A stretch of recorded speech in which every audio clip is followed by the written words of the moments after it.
everybody, to the February 13th edition of the Rub Wrestling Podcast with Matt, Josh, and Chris. Just want to say we're one day before Valentine's Day, so we just hope that you're all going to feel the love from today's podcast and everything that's going on. Josh, why don't you tell everybody where they can find us and what they can do to help us out and help really build the podcast, because we're getting a lot of views in shorts, but, you know, what about the other avenues they can find us? Yeah, you can find us anywhere you can get your major podcasts. You can find us on Google. You can find us on Apple. You can find us on YouTube. You can find us on Feet Finder. You can find us on OnlyFans. Feet Finder. Oh wait. Holy shit. Oh wait. You guys aren't on those things? Okay. Well, you know, when I search the Rub, I might find us in OnlyFans. You know, maybe 12 connotations of Matt, Josh, and Chris, Josh, Matt, the Rub might be on OnlyFans. Maybe not. The Rub's a good for Feet Finder. The Rub's is a good tagline. There you go. Fucking Rub, the Rub for Feet Finder. And don't forget to check us out on YouTube. You know, hit that like, hit that subscribe. We're just figuring this out, so I guess, you know, if you see me on Feet Finder, check us out. Just, yeah, if you do go on Feet Finder and you find the Rub Wrestling Podcast, just look for Josh for putting his feet into a big Bronson Reed style whipped cream pie, because he's a dirty girl like that, let me tell you.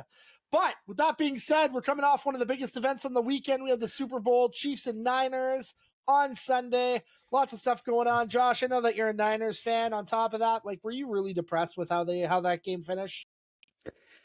No, I mean, it's depressing that, like, maybe 4 or 5 years ago they would have won the championship because a field goal would have done it for them before the rules have changed. But, you know, it's hard to beat a team with several Hall of Famers, a Hall of Fame coach. It even seemed like San Francisco wasn't even prepared for overtime, while Kansas City was very prepared for overtime. You know, there's some conspiracy theorists out there, but come on, like, really, you can't plan this shit. This is just, you know, Hall of Famers making historic plays. It is what it is. But go San Francisco next year. Now, Chris, I know that you're not the world's biggest football fan, but you started watching some of the game. I know that you were watching the football. But my question is more related. As you know, like, everybody's talking about Taylor Swift and how much money she makes NBC, you know, boyfriend of Travis Kelce. My question is, you're a married guy. If you weren't married, would you try to woo Taylor Swift? And if you were to do it, how would you do it? Like, I'd say I have a podcast that gets, like, maybe yeah, it's a pretty hard question to like, how would I do that? I don't know. That's a weird question.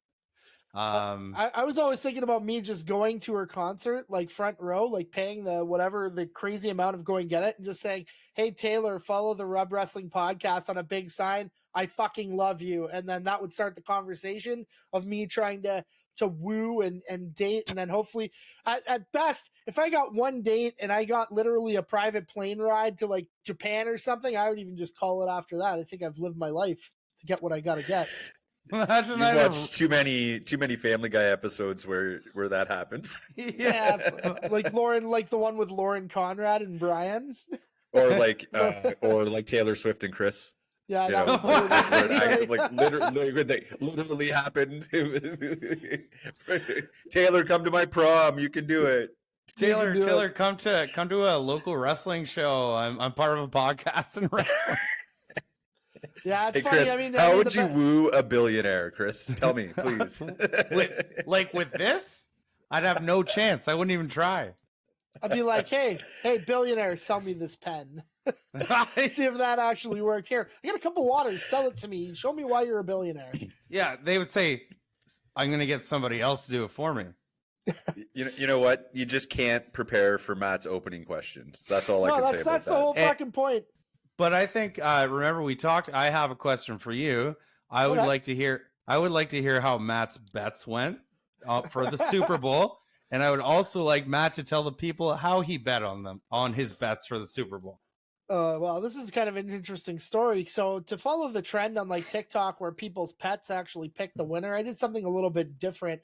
I picked three things, and I didn't actually follow up on one of the bets, so I apologize. But so I don't know if that was a winner. Josh is a statistician. You can look it up and tell me if I won or not. But basically, what happened was I let my cat Sassy pick it, and she's been having some bowel and constipation problems. But we were really proud of her on Sunday because she took a shit in the litter box. And what ended up happening was where she shit in the litter box determined how I placed my bets. So I randomly picked. I said, okay, first one was who was going to win, Chiefs or Niners. So I drew out of a hat. I picked the Chiefs first, and then I picked the Niners. So if she shit on the left side of the box, it went with the Chiefs, and on the right side, I went with the Niners, and I did that for all the bets. So she shit on the left side, so the Chiefs won. The second one was Kelsey having more than I think it was like 49 receiving yards on one of the sites that I looked at.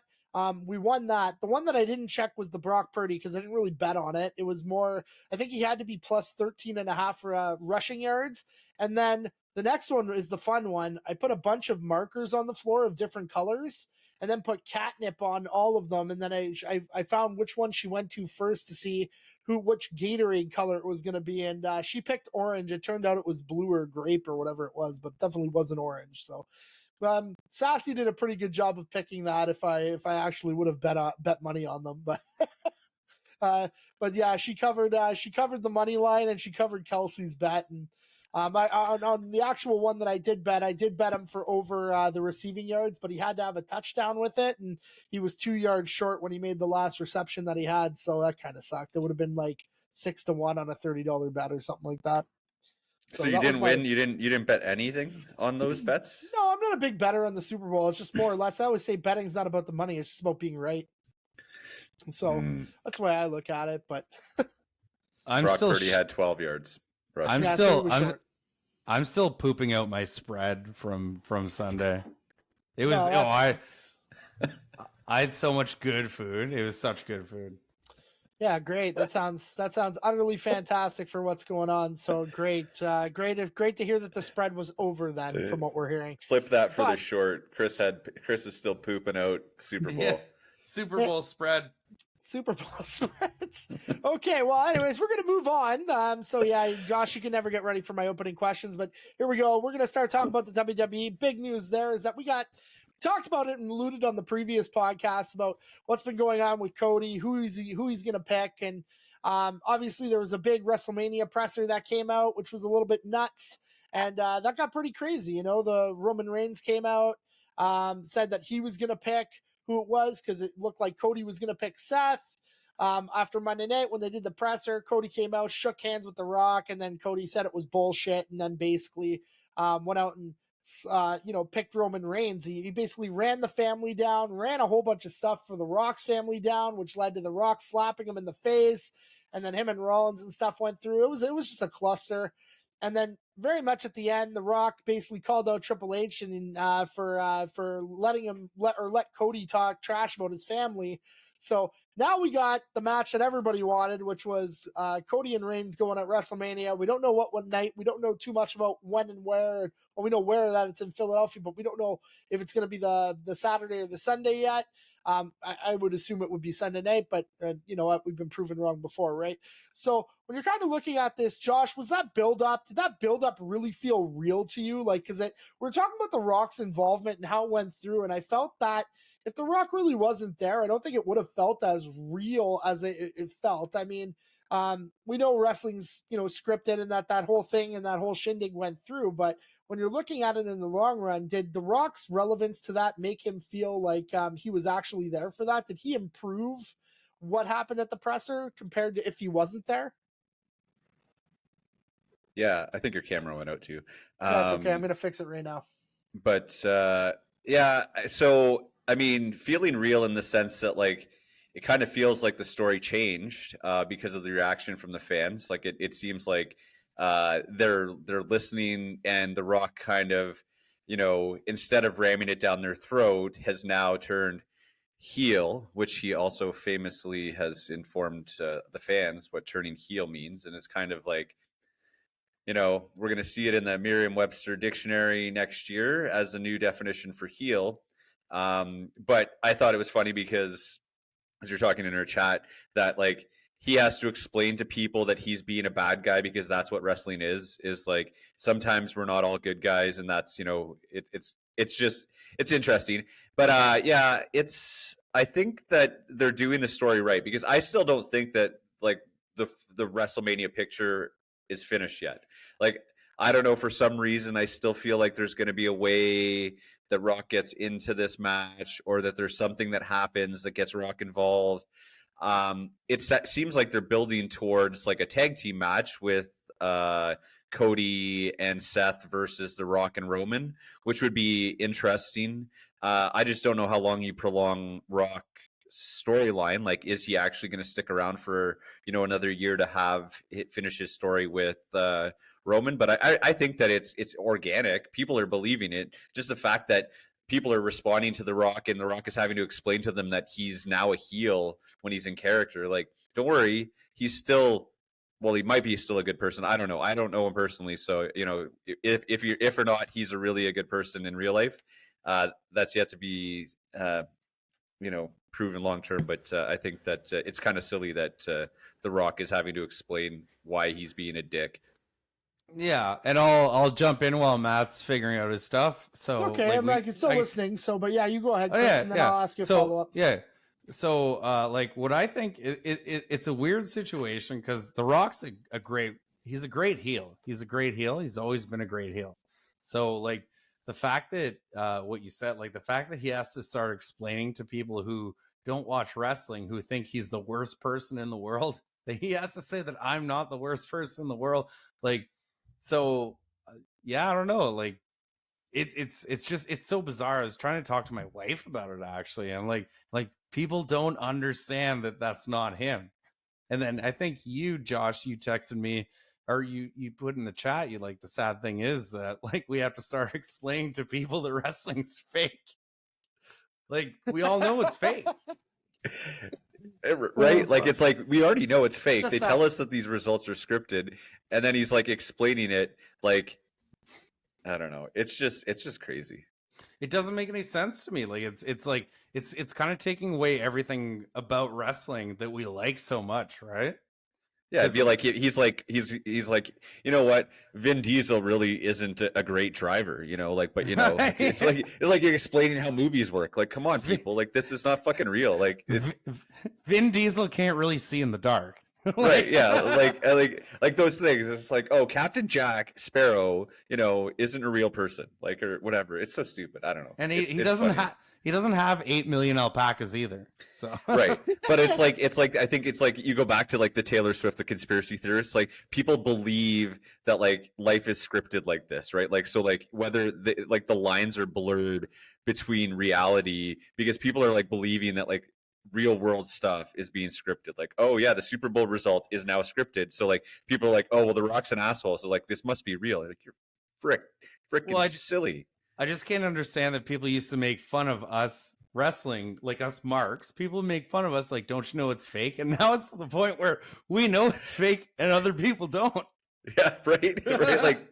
Like the normies, the marks are sitting there like, duh, come on, like, you couldn't have figured this out. Like, he's just a bad guy. Like, like, you don't know he's just trying to get money out of it. Like, right, like, you got to go back to the old days where the wrestlers actually have to have kayfabe in real life, because they have to protect themselves because people believe it and they want to fight them. Like, come on. But like, unless what if this is the ultimate kayfabe? Like, what if he put that out? We never know anymore. Everything's such a work. Like, do you think that like there's a chance? I mean, I think that in reality, The Rock came back and was like, I need to save WrestleMania because Cody's not good enough, and like legitimately booked himself because he thought it would do better. But then, or do you think there's a chance that he actually knew the fans were going to respond like this, and that like this was the story because he doesn't want to wrestle? Like, or did he plan it the whole time? Was this his idea? Like, right? That's what I mean. Out? Yeah, I know. See, I don't know, and this is what I like so much about wrestling. So it's weird to see him having to explain himself, unless it's all work, unless he's really into it that bad. Like, the only guy, if The Rock pulls this off and it's all work, this is like the best work since MJF. Well, you know what I think could happen? I think that there's a chance. Wait 1 second. Let me finish. Yeah, go for it. I think that there's a chance. Fatal 4-way WrestleMania for both titles, so that you get Roman Reigns and Seth Rollins, and then you get The Rock and Cody, and you make it so that that's how you take the belt off of Seth, give it to Cody, and he still finishes the story because he pins Roman. And CM Punk did stem cells, so his lats okay, or his triceps okay, and he comes into. Well, he's gonna have a dream match with Stone Cold apparently. Yeah, fucking bullshit. He's not going to be ready to go. Anyways, I think his old body, like, I mean, if he was in his like early 30s or 20s, he might be ready. He's not going to be ready for that.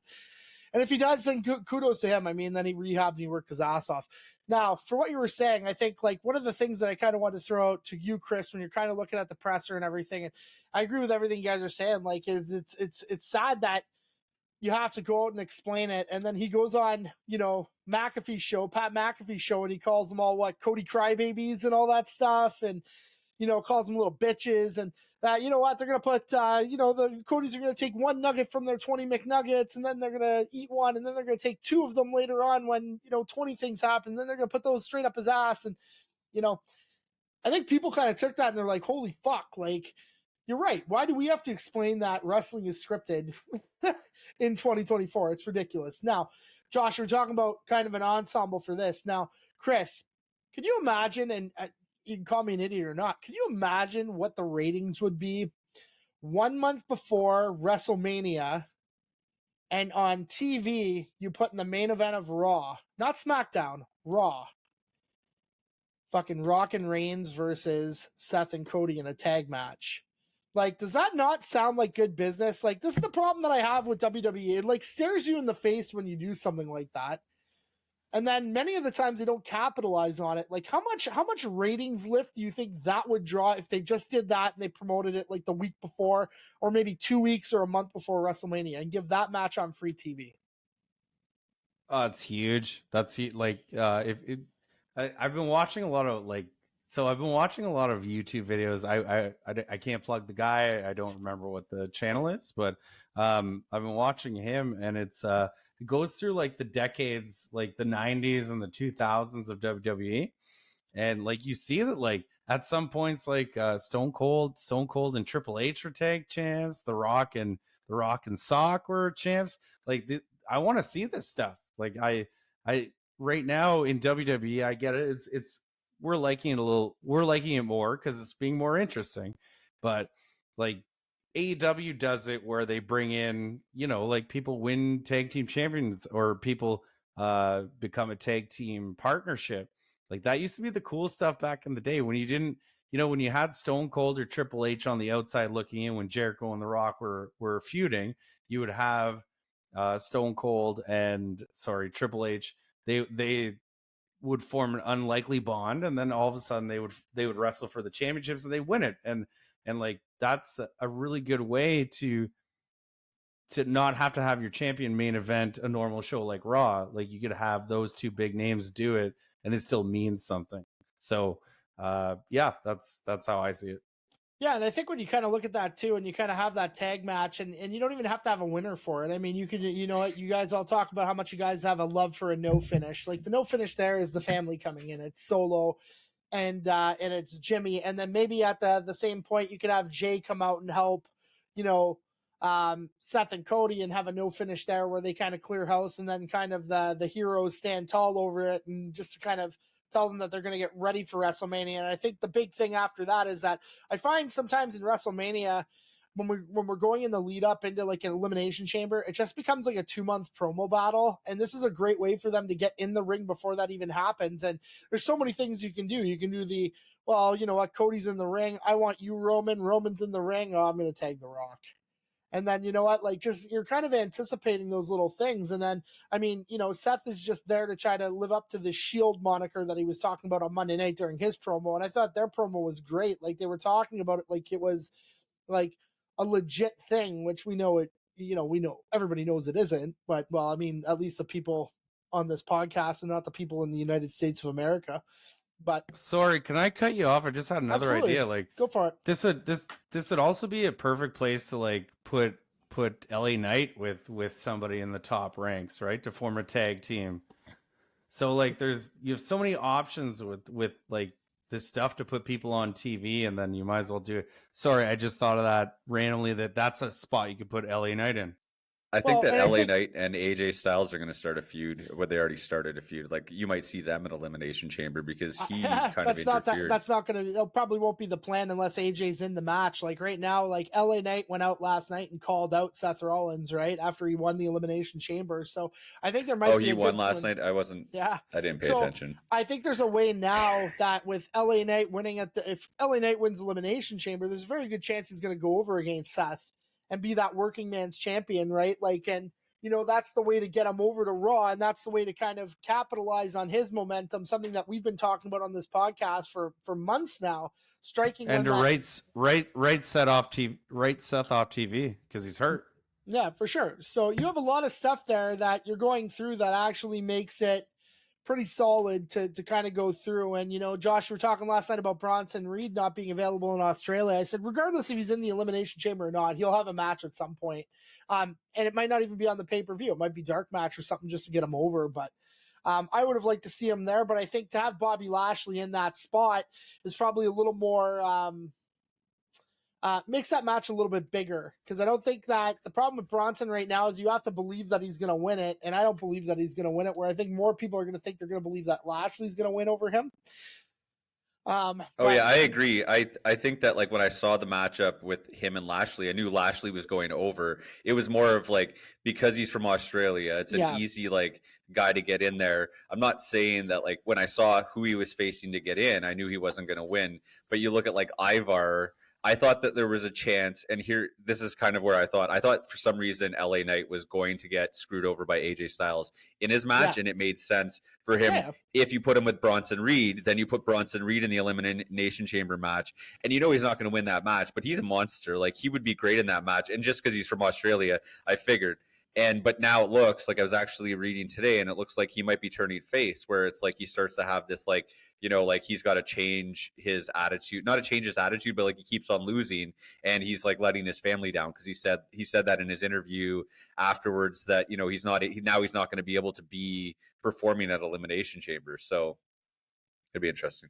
Yeah, I mean it's a close call to really see what's going on, and it's something that'll be fun to kind of watch when you're going through. And I think if LA Knight is going to be pushed into that spot, I think it's well deserved. And I think at this point, if he hasn't deserved to be the champion for a long time, he's deserved to have his shot to hold the title at least for a while and really kind of get his motivation and see what happens, because that's what happens when you have scenarios with WWE champions in the past where, like, it's unfortunate what happened to Big E. I think he probably would have ran with it a little bit, but you look at something like Kofi, and then Lesnar comes back, and then Kofi gets beaten in 13 seconds or something like that. Like, really, like, it's great to say that I won it, but at the end of the day, did I really get my chance to run with the ball? And I think that's what we really want to see with LA Knight at the helm of the title. It's not a scenario of whether that run is 3, 6, 9 months, whatever it is. Like, it doesn't have to be a year-long thing with LA Knight, but we talked about it. He's the merchandise sales champion. He's bringing a lot of stuff in. The crowd's hot for him. He's the only other guy, I think, other than Cody and Rollins, I think, on many shows where they're, and maybe Reigns, where they kind of does the hoo-ah in the corner before his stupid Superman punch. But they're the only ones where the crowd's really kind of yelling at them or what they say, right? And I might be missing a couple guys there like Gable when it's kind of coming to mind, but the merch sells itself for what he has, right? So I think other than that, looking at this moving forward, I think Josh, do you think it's a definite that Seth will drop the title at WrestleMania, or do you think that if there's a chance that his knee gets fixed, if it's like, we don't know right now at this point, like sometimes with those injuries they don't necessarily need surgery right away. Do you think that there's a chance that he retains at WrestleMania while working through this injury? Yeah, I think that he might retain at WrestleMania depending on who he fights. Like I just think that if his injury was that bad that he was going to be out and he couldn't continue the reign that he was supposed to have, then they would have made him. They'd make him drop it a little bit earlier to build up a better WrestleMania fight. But I don't know. Are you risking the fact that like he's still too hurt to have a substantial match at WrestleMania? I think that there's a chance. So maybe he's not as injured as we're aware of, and this is kind of a way to get him to WrestleMania. But I was reading an interview with Damian Priest, and he's like, there's no way I can cash in my Money in the Bank championship or my Money in the Bank contract because Seth Rollins is injured and Roman Reigns never fucking fights. So like, how am I supposed to ever cash it in? And it's like, yeah, okay, so it kind of makes sense. Like I don't know. I think that maybe there's a chance. I feel like if that he lose, even if he wins, he might lose it to Damian Priest at Could be. WrestleMania. Just because I find, not to say that I think it's hard, but I think it's hard to have Roman Reigns lose it to Damian Priest, and it's really almost impossible to have Cody Rhodes lose it to Damian Priest.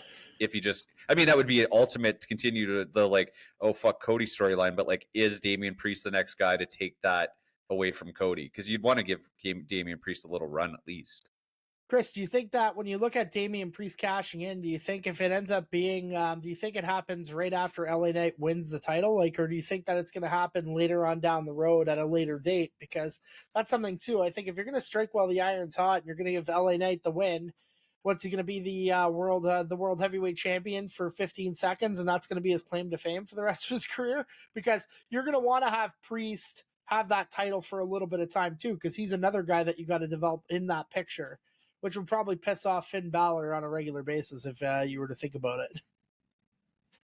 Yeah, it's tough to say. Like, because sometimes WWE does that. They give you your kind of like 1 second. Like, look at Dolph, and like Christian was a world champion in WWE, not for long, but so you never know. Maybe that's the reward, and.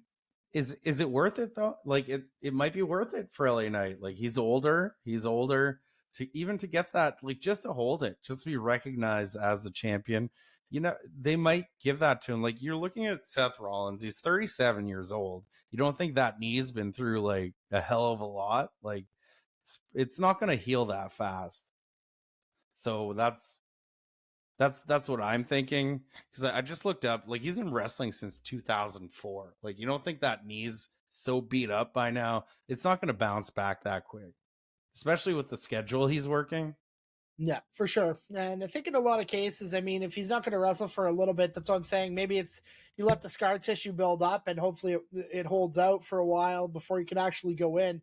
The other argument on that side, Josh would know, is that you probably have a chance of making it worse. And if your ACL or your PCL is going to compensate for your MCL, there could be a full total knee tear there that you're fully going to be out for over a year at that point if that goes down, right? But I think the thing about working in the WWE is he's going to find a way to protect his knee. I think personally, it's probably the safer move for him to have surgery just on the MCL than the other two ligaments. If that was me. So, anywho, Josh, I was just looking. So, Damian Priest has until July 1st to cash his Money in the Bank. So, because Money in the Bank last year was July 1st. So unfortunately, we won't be able to see a cash if we go to Money in the Bank in Toronto. I think that if he doesn't cash in it at WrestleMania, like what's the next, like, he's got a couple more pay-per-views to do it. He's not cashing it. You're not cashing that at a Monday Night Raw or a SmackDown. They might tease him cashing it. No, for sure. Maybe they tease him cashing it every day or, for a while. I don't know. I think that it'll be interesting to see. I kind of hope that we have a Money in cash at WrestleMania, but it'll be, I guess, based on how the matches get played out. I still think there's going to be a few big turns or swerves before then. So yeah, there's so many layers to what can actually happen over the next few months, which is kind of really enticing. And I think, like personally, right now, for what you're seeing storyline wise, is one of the things that's kind of lacking in AEW's subplots for the stories, and it's just the wrestling is great. They're just very one-dimensional, right? So the only ones that we're seeing is the one that we're going to kind of loop in right now, which is the Swerve and Hangman storyline, which is multifaceted. It's coming from stuff from the past. We have different matches. We have that death match that they came off of, but Wednesday night on Dynamite, those two had a banger. And Chris, what did McPherson say? Take a drink. He said that was a banger. Or what did he say? No, he said, I can't believe we're getting this for free. Oh yeah, sorry. How the fuck did Josh and I remember it and you didn't remember it? I don't know. But yeah, so yeah, I remember. Yes, I did. I said everybody take a drink. McPherson said, "How the hell do we get this for free?" But yeah, but it's like those two and like people are saying, I've read that like Hangman's turning into Magnum TA, and he's with that stupid mustache. Yeah, I'm liking it though. Like you can see, like he's being a baby, like Jericho used to be in WCW, right? Loses a match and he cries all over. I'm liking it. I'm liking what I see, and so like this could go on for a little bit. Like if you have a championship situation in AEW that's like a little bungled, you can still have these two kind of carry it for a little bit, because I think what we've seen from those two, if they go into a championship feud, they could carry you for a few months, like just between the two of them. Absolutely. And I think like it kind of really leads to that interesting main event with Joe. And you know what? You haven't seen a lot of Joe like really wrestling like he's not like being a fighting man's champion. I like how he's dressed in the suits, and he's just got that such a crazed demeanor on him when he's looking at everything. I think when you look at Swerve and Hangman, and now you're going to add in Joe for that world title in a three-way dance or a triple threat, whatever you want to call that. I like triple threat better. I think it sounds cooler. Did Josh get dropped? See you, Josh.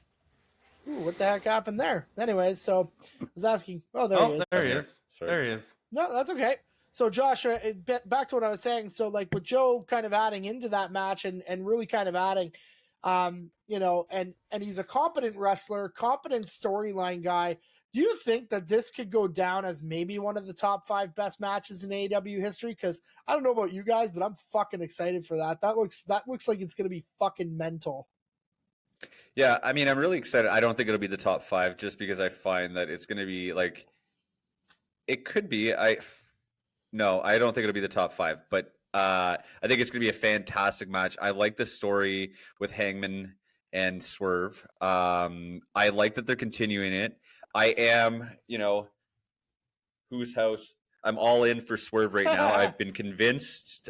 He's turned me. I didn't like him at the beginning of this podcast. Like, when we started, I didn't like his story. He was always a great wrestler. I just didn't like his character, but now I've kind of grown to like it. He's now a face. You can see that they're booking Adam Page as the heel more, or kind of, they're both tweeners.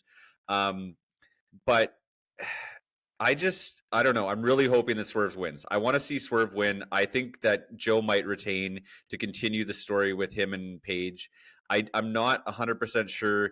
I just think that, I understand why the match went to a draw, because you can't give Page another loss, and you can't afford either of those guys to lose. It's just, I almost wish that Swerve would have lost the second match so that Swerve could finish the third. Like, you could have unless Swerve is going to win this match and then he's like, I've beat you so many times, it's over. I want to see him win the championship. He deserves to be AEW champion, and it's been too long of a company to have no black champion with such high caliber black wrestlers that, such as Swerve in their promotion. I think it's time, and he's a champion, and he's fitting to be a champion, and he's what AEW needs right now. And I think that there's it's time for him to go over. I didn't think of that, but yeah, like because they haven't had a black world champion, so like you have Hobbs. You're right. You have so much talent, but you could have. He could be like, he's going to be the Ron Simmons of AEW, right? Like, yeah, and it's not to say that's the reason to give it to him. It's just no. Like, I think it's a good choice. Like, it's saying that like Chris, it's time for him to be champion. Or it's Chris, he'll be the Ron the Truth Killings of NWA TNA. Yeah, that too. But I think he, I agree with Josh. He's deserved it. I think he's worked. Like, he's shown us so much over the last year. Just the turn, like the organic turn, like similar to MJF, where you go from being a super heel to being a face because of the work that you put in, because that you can tell that wasn't the plan for him to be a face, but because he got that organic fan reaction, the match with him and Hangman, where the hardcore match made him a face, and they're doing the story right by letting him be that face, even if his faction's still a heel faction, but he is over. And I think, and like the story's over, so like I get why they might not give it to either of them, but I would like to see it be where Hangman chases him for another year or whatever it is, or something like that. I don't know. I think my favorite. my favorite part about the whole part is that when you look at his character, and Josh, that was something I think why you didn't like him in the beginning was that you didn't understand the character. And I think the thing that's kind of unique in this situation with Swerve is that he hasn't changed his character at all while being moving from heel to face. He's still the same ruthless guy who's going to be ruthless and do whatever it takes to win. He has no empathy for human life, like what he says before. Like it's just he's the same character, and it's almost to the point now where kind of they had this little turn, and it's okay. Like I wouldn't rate him as a face. I would rate him as he's going to be a tweener, and that's basically what it's going to be, and that's fine. But I think like at the end, you're right. Like he doesn't even almost even fit with that group anymore. The only reason that they send him out is because they cheer for Prince Nana, and that's pretty much it. But those other three guys, they haven't fucking won shit, and that's basically what it is. They were bred to hold the the ROH trios title and then just to lose them to a better team. That's the reality of what it is. And those guys are going to be like the other two, like the tag team, they can be booked at a higher level. Cage is Cage. He's going to do Cage things, but he's never going to be that world title guy anymore. He doesn't have it. He lost his ability and he lost his chance to do that, right? And his character's not believable. But that's the difference between somebody like Swerve and somebody like Cage, right? When nobody believes in you and you don't have that organic turn, nobody believes in you and they don't ever think you're going to go anywhere. Brian Cage has all the talent in the world, but his personality, his charisma is fucking terrible. The charisma that comes off Swerve by just standing there and maybe like licking his grills or something fucked up like that has so much more than Brian Cage picking somebody up and doing 15 minutes of power spots in a ring. Like 2 seconds of what Swerve does is better than anything Brian Cage does, which is hilarious when you think about it. So yeah, that match is going to be an absolute banger. I agree with what you guys are saying. I mean, it really depends. Like, I mean, there's so many routes that you can go with this story after. Like, even if Joe retains, you still have Swerve and Hangman still going at each other. If one of them wins the title, somebody's going to chase, but I don't think Joe's going to lose the title. I think you want to keep the title on Joe because, and then somebody stupid said, well, MJF's going to come back and fight Joe. Bullshit. MJF is going to come back and fight Adam Cole, and that's going to be the legitimate thing that happens. He's not going to go after the world title first. It's going to be revenge when he comes back, and then he's going to chase into the title for about probably 6 months to a year, right? So, but guys, it's kind of like Josh. I like how Josh said organically. And see, Josh, your word of the day was my text earlier when I said svelte. That was a good one. I know that one though, because I know you know that one. I am that. Svelte. Gold dust. Anywho, this match here, and for what we're talking about, there's a pretty good outlook for 2024. You know, we talked about the end game of how AEW kind of finished up 2023, and it was kind of pretty dismal with what happened with the Devil and, basically Cole's group not really getting much of a run out. It kind of comes back to that charisma thing that we were just talking about, but we're starting to see some crazy shit happen. We're looking at Ospreay coming in and siding. We're hearing about the opinions of having, Okada is pretty much, Josh, what'd you say?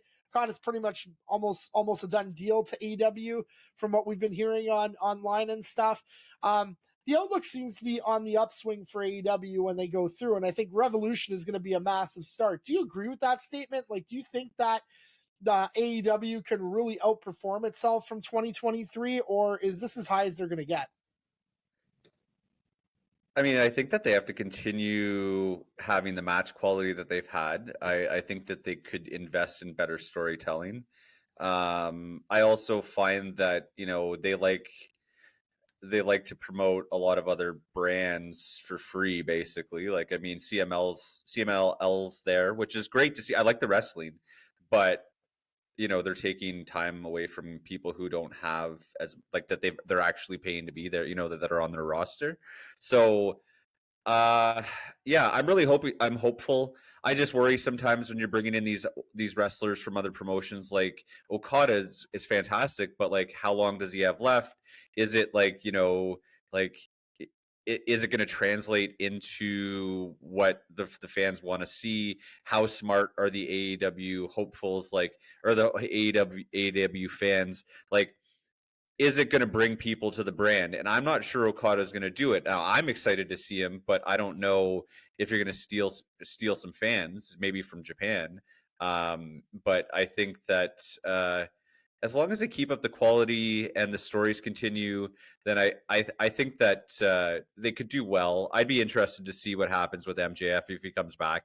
If he's coming back, who knows? But and I agree with you, Matt, that Adam Cole has to be the story. It kind of sucks because right now, like, the Adam Cole story is really soft without MJF. Like, it's like he comes out in his wheelchair, and like, it's so Roderick Strong's challenging Orange Cassidy for the championship, but like, Roderick Strong's kind of like a wet noodle for me. Like, he's a good in the ring, but like, it's not. I don't know. It's just not someone who's going to draw the big money. And having MJF in the storyline would draw that money.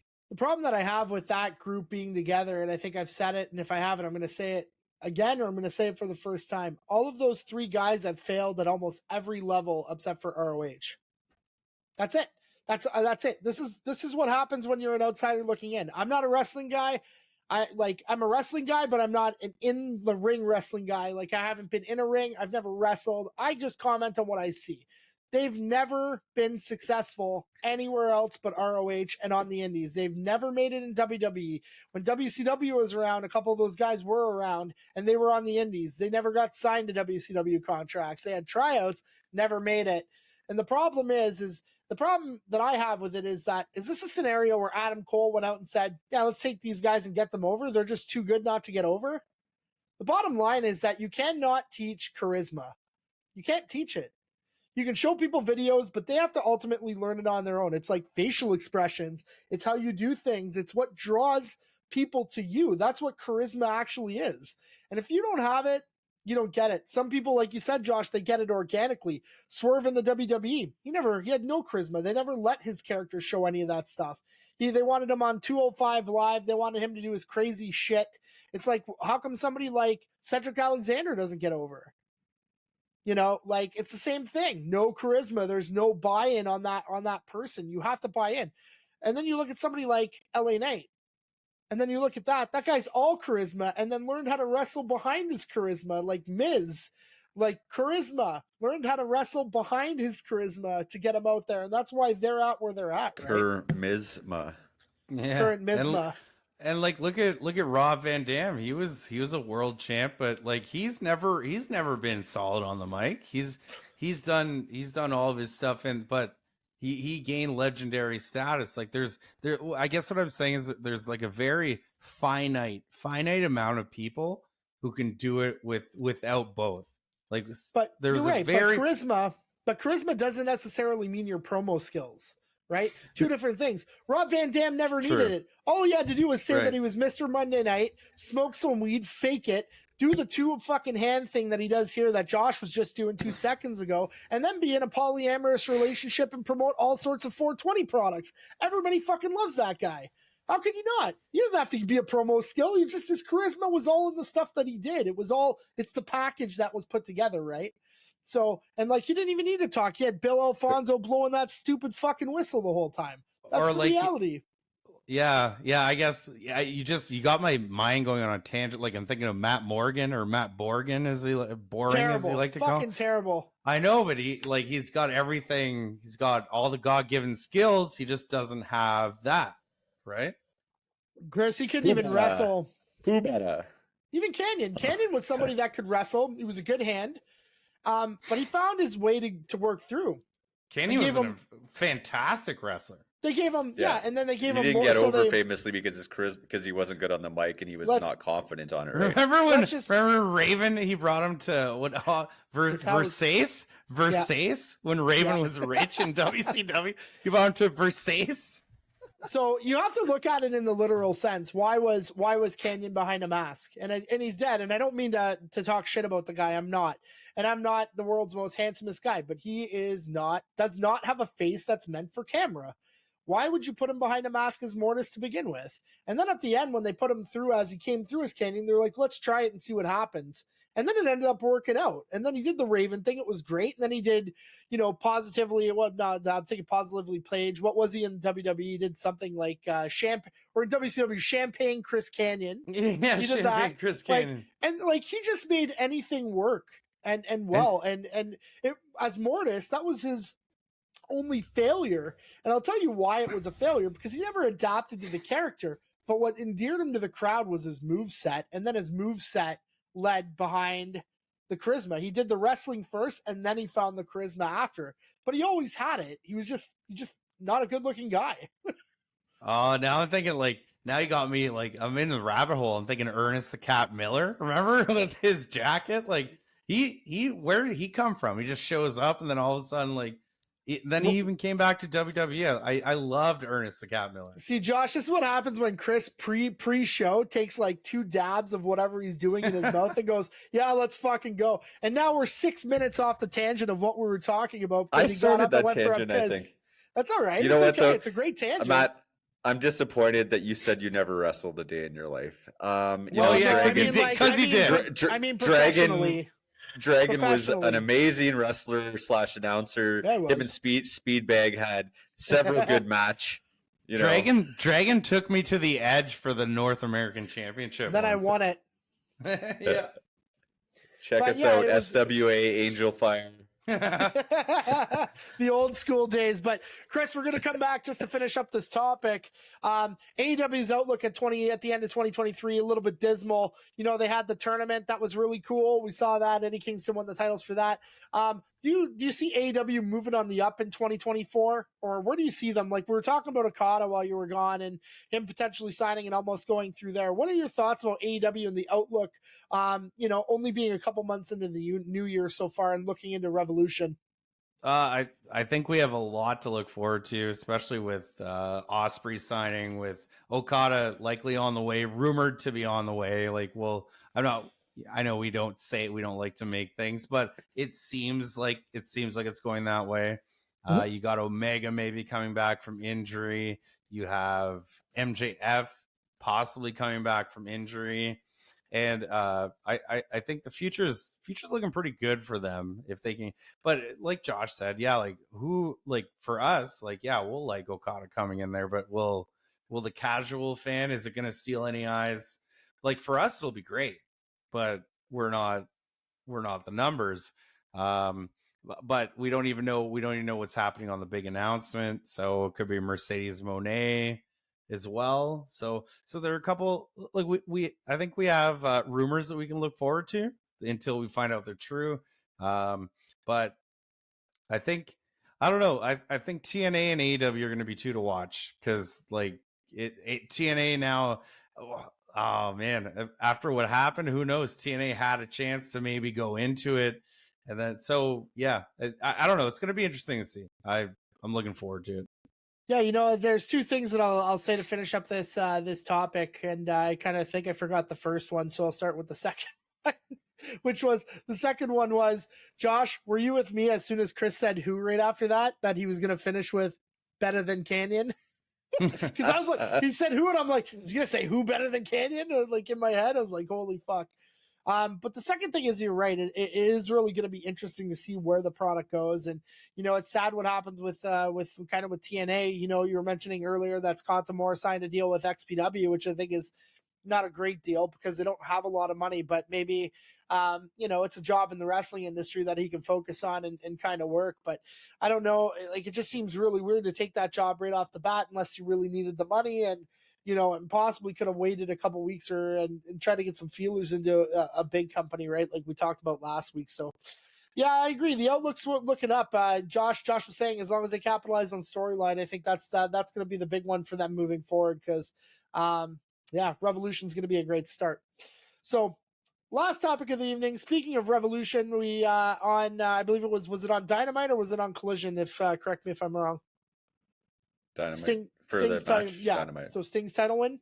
So Sting and Darby Allin win the tag team belts off of Starks and Big Bill.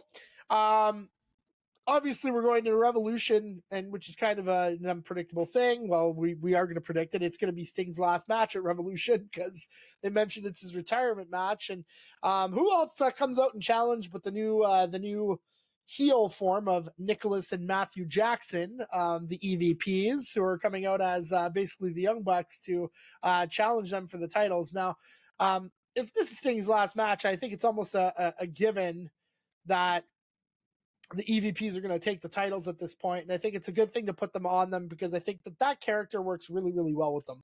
However, Josh, I want to know how excited you are because Darby Allin said in an interview, and I quote, "I would literally do anything to put my body on the line in any position for Sting's retirement match."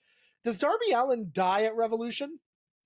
I mean, he's gonna act like he wants to die. I think that he's fearless, and he's not. He doesn't either. He likes pain, or he doesn't feel pain, which is, it's interesting. I think that I mean, he's small, so not that he doesn't fall harder. It's amazing to see what he's willing to put himself through. I remember the first time I ever saw him, it was before he was on AEW. I think I was watching like a documentary, and he was getting like he had a huge gash in his shoulder, and it was just like another day at the office. I agree that I mean, obviously the Jacksons are going to have to win this because what is Sting going to just retire with the title? I also heard that Sting wasn't really keen on getting the title, but Tony wanted to give him a proper send off. I really enjoyed how the match ended with the Jacksons coming out and making him bloodied. And then, like, I think you were on Rampage that they then stomped somebody and they were wearing the same suits with all the blood. So that was a really graphic image. And you know how I love a graphic image. I really enjoy how they're making Sting go out here. Sting is fearless going out. All these matches that he's having, he's always got a spot that's super unnecessary.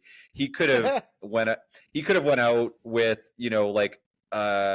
like a Hulk Hogan match, and that would have been sufficient. Not to say that there's anything wrong with the Hulk Hogan match, but you know what I'm saying. Like, run through the signature spots in ring only. But like, I don't know. He's when you think about someone getting a title who's in their 50s, whether or not you think that his physical ability is there, at least he's putting himself on the line week by week, and he's contributing to the storyline, and I'm really excited to see it. I do like the Jacksons' new iteration. Always like them as heels. I mean, you hate them, but you like it, and as a fan of wrestling, I always love a good heel. I hate when it's a heel that is just forced to be a heel because there's nothing really else that they can do with it. Now, Chris, because I'm the host, I get to ask the questions. That's the best part of doing my job. And so I'm not even going to argue with anything Josh says here. That's what we're going to end on. But I'm going to give you a different question to end this podcast. Okay, before, like, we basically, for the topics, before Josh slices his salami and blah, blah, blah, you know how we do to finish the show. Over the years, you've watched Sting all the way through, and I remember one of the things that you were most excited about at Forbidden Door 2 was actually seeing Sting live. Over the years that you've seen, give me 3 of your favorite Sting moments to basically end before we go into Josh's slicing the salami. Can I do 4? You can do 4. Go for it. 4 is good. Okay. Because 4 is the perfect number. So, number 1, Robocop, from WCW when Robocop came. Number 2. You gotta describe what happened though, because some people might not know that, right? Oh, yeah. Like there was Sting was in the cage and Robocop came and broke him out of the cage. Yeah, that was pretty dope. I think it was 1991. Second one is the first time Sting came from the rafters. Third one is when Sting showed up, but it was like the imposter Sting, but he took the mask off and it was Sting. Like, so. And then the best one was his WWE debut. That was the best one. Yeah, by far. But like that they're like, oh, and what's his name? The guy from AEW. Jeez, I can't remember his name. Tony Schiavone, Schiavone. He was like, he's like, oh my God, it's Sting, and it was just Sting under the mask of Sting. So those are like easily, but like you have to think back, and you have to think back to like, I don't know if you guys ever went on trips to the States, and then like, because you wouldn't see WCW in Canada, no, and so like we'd go to Florida and we'd stay at multiple, like Tennessee or wherever, New Hampshire, we'd stay at multiple places all through like while we drove. And then so like my dad would watch it, it'd be like WCW Saturday night, and you'd see like Beach Bum Sting, like the beach Sting. Yeah. So that was the first I ever got introduced to him. I didn't get into it until he turned into, at the end of that, and then he turned into Dark Sting. Yeah, I think for me, it's the whole Dark Sting angle is probably the best for me. And there was somebody that actually like did it on YouTube, and he did every single Nitro, I think, from when he was Dark Sting, or every appearance from the very beginning until when he wrestled Hulk Hogan at Starrcade. And so if you ever wanted to watch every single iteration of that, there was always the 10 minutes. He broke it down into the 10 minutes where everybody like saw Sting come through. Like, it was fucking mental. So, but it's like, if you go over it, it's probably about a couple hours worth of good watching. Kind of like when we watched the Aces and Eights thing. If you watch it for the full 3.5 hours, it's interesting how the whole thing happened, right? Because it happens over a whole year, which is kind of really nuts when you think about it, a year and a half. So, but with that being said, ching, ching, ching, ching, ching, ching. Josh, what slice is your salami this week? We really need to get a sound for that. Yeah, no, that's what we're doing until Chris does it. So, okay, wait. I want to do. I forgot that I wrote a quote down that Kevin Owens said, and it made me giggle. And I think you're saying it to Logan Paul. So, but I've been reading it for a couple of days, and it makes me laugh. And he said, "For the last 19 years, I fought men for money." And that's not a slice as my salami, but I just really like that quote, and it kind of like seems menacing. Like, so you know what really slices my salami? The inconsistent use of the 3 times hand raise during a submission. You know, sometimes, typically when the face is getting submitted, they get the 3-time hand raise. But then all of a sudden, when the match needs to finish, the referee's just like, "Oh, he's out. He's out. Where's the 3-time hand raise? That's how you're supposed to do it. I was raised on the 3-time hand raise, motherfuckers." And that's what really slices my salami. well, fuck. I mean, I never thought of it that way, but I guess, yeah, I guess you're probably right when we think about that. Chris, you want to take that? I'm kind of dumbfounded by that a little bit. Yeah, I actually, that was a good one. I agree with that 100%. Like, it is true. Like, whenever it needs to be, like, stay consistent, right? Stay consistent. If you're going to do 1, 2, because, like, we notice that. Like, some people might not notice that, but they still do, because they, you know, they still see the win and they cheer, but then, like, oh, was that like legit though? Because just keep it consistent. Why does Hogan get to be out and then get back up? People are like, "Oh, Hogan's out because he dropped his arm once. He's out," and then all of a sudden the heels like drops his arm and he's like, "Oh, he's just done. That's it, folks. He's tapped." But Hollywood Hogan, he gets 3 because nobody, because that's what they do to us. They do to us. It doesn't make sense. That's the fun part about it. But yeah, I'd love it if they stay consistent with it. I think the one that gets me all the time, and I'm not going to try to steal Josh's slicing a salami slice, but it's like when somebody does like a submission or something, and the guy has or female or whoever it is has their both shoulders on the mat. Like, technically that's a pin, and the smart the smart referees will actually see it, and that's like that's my favorite. That. You know the difference between or under the mat, or they'll actually just start counting, and then they'll make them lift up, which is kind of like, if you're really into the rules, like, that's the thing that you should be doing as a ref, is because that's really it's something small that's noticeable, right? So yeah, the number 1 rule is follow the fake rules. Yeah. All right, that's the end of the podcast. Josh, anything that you'd like to end before we sign off? Yeah, I just want to say, I also forgot to say this last time I watched Raw when oh shit, I can't remember his name. New Day, not Kofi, the other. I can't remember his name. Xavier. Yeah, the way that Xavier Woods holds a microphone annoys me, but I also like it because it looks like he's holding a sandwich. It's a good sign out. Chris, anything for you to sign off with before we close out? Yeah, it's really weird to see lately, like, going on social media. I guess I do a little more than you guys, but like, there's so much just hate towards every single company. It's like you have to be like a fan of one company now, and that's kind of like, I don't know. I kind of wanted to say something about it today. It does, like, maybe it slices my salami, but like, can't we just remember when we all used to like wrestling and there were more than one wrestling company to watch and you can watch? Yeah, for sure. Like, instead of putting up pictures of each wrestling, because like you could put up a picture of WWE at who knows when they're in Greensboro, North Carolina, and nobody shows up. You could put a picture, just like if somebody's not showing up to an AEW show. I don't know. It's everybody's just being like such dicks about everything now. Like we have to be a fan of one company. Like I don't care who shows up. Like that's you know what, back in the day we never had the internet like that is now, and so you know you had everybody. We didn't have Twitter, we didn't have all these things, and the internet's just a place of hatred all the way through, right? So you go through it, it doesn't matter. Like it doesn't matter if you have a side A and a side B. Those people find a way to argue about it and then hate each other over it, no matter what the two things are. Like, so because we never had that. We just watched it all and thought it was great, right? Like you still have people who prefer WWE over WCW, but you know, at the end of the day, when we went through it, like we never had that hate. We just had wrestling on TV and we enjoyed it, right? Like that's the reality of it. And I don't want it to go away. Like if you guys want it to go away, keep doing what you're doing, because one of them will go away and they'll all be, because like when WWE bought everything, it kind of sucked. Like so, yeah. I think they make each other better.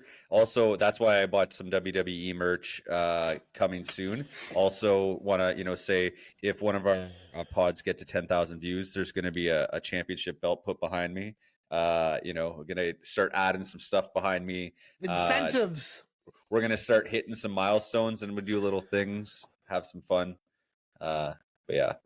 Yeah, and I think like it just leads into my closing, and I'm going to close off at this point. And I'll basically say it leads to just my thing. Like basically, there's no way to silence trolls on the internet. That's just the reality of life at this point. It's a golden rule about being on the internet, right? But Josh, with that being said, wherever you are in the world, good morning, good afternoon, good evening, and good night. From everybody here at the Rub Wrestling Podcast, we all bid you adieu. Bang! We come from broken families, the world that we know it is coming to a closure. Can't find peace in a world full of soldiers. Can't stop getting older.